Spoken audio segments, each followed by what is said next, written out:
வணக்கம். இந்த நாளில் சின்ன சின்ன வெளிச்சங்களில் இன்னொரு புதிய சிந்தனையை தெரிந்து கொள்வோம். உடம்பு சரியில்லைன்னா உடனே டாக்டர்கிட்ட போகிறோம். டாக்டர் நமக்கு சொல்கிற முதல் அட்வைஸு பிளட் டெஸ்ட் பண்ணிவிட்டு வாங்க.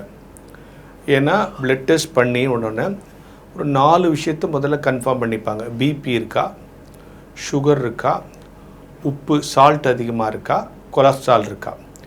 இந்த 4 இருக்கான்னு டெஸ்ட் பண்ணிக்கிட்டு தான் அதுக்கப்புறம் அதுக்கேற்ற ட்ரீட்மெண்ட் கொடுப்பாங்க. இது உடல் நலத்திற்கு இந்த 4ம் அதிகமாக இல்லாமல் இருக்கிறது தேவை. சரி, மனநலத்துக்கு டாக்டர் மனநலம் இருக்கான்னா அதுக்கு பிளட் டெஸ்ட்லாம் பண்ண முடியாது. ஆனால் நம்முடைய மனதிற்குள் எந்தெந்த உணர்வு ஜாஸ்தியாக இருக்குது அப்படின்னு நாமளே டெஸ்ட் பண்ணிக்கலாம். அப்படி எப்படி இந்த பிபி, சுகர், கொலஸ்ட்ரால், சால்ட்டு மாதிரி மனசுக்கும் ஒரு 4 விஷயத்தை டெஸ்ட் பண்ணும்.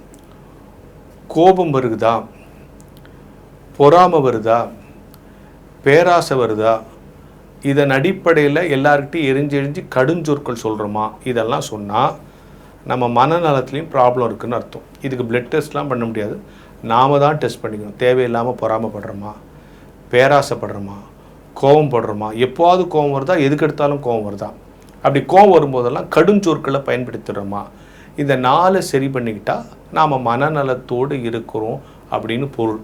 ஏன்னா இந்த 4 தான் சக மனிதர்கள் இருக்கிறது நமக்கு கருத்து வேறுபாடை உருவாக்குவது. டாக்டர்கிட்ட போய் பிளட் டெஸ்ட் பண்ண தேவையில்லை. இவைகளை கட்டுப்படுத்தி கொண்டால் ஒவ்வொரு நாளும் நாம் மனநலத்தோடு வாழுகிறோம் என்று பொருள். இப்போ டாக்டர்கிட்ட போகிறோம், போனோடனே நம்ம இப்படிலாம் சிம்டம்ஸ் இருக்குது அப்படின்னு சொன்ன உடனே அவர் உடனே பிளட் டெஸ்ட் பண்ணி இந்த சிம்டம்ஸ்க்கு இந்த நோயாக இருக்கலாம்னு யூக்கிறார் இல்லையா? அது மாதிரி தான் உங்கள் வாழ்க்கையில் தேவையில்லாத பிரச்சனை வருதுன்னா இந்த 4ல் எதையாவது ஒன்று நம்மக்கிட்ட இருக்கான்னு முதல்ல செக் பண்ணிங்க. எடுத்த உடனே அடுத்த மேலே கொடுத்து சொல்லாமல் நமக்கு ஏன் இந்த பிரச்சனை வருது, ஒருவேளை நம்ம பொறாமப்பட்டோமா, நம்ம பேராசைப்பட்டோமா, நம்ம கோவப்பட்டோமா, யாராவது கடுஞ்சொற்கள் பண்ணோமான்னு போயிட்டுட்டா நம்ம மனநலத்தோடு இருக்கிறோம் பொருள்.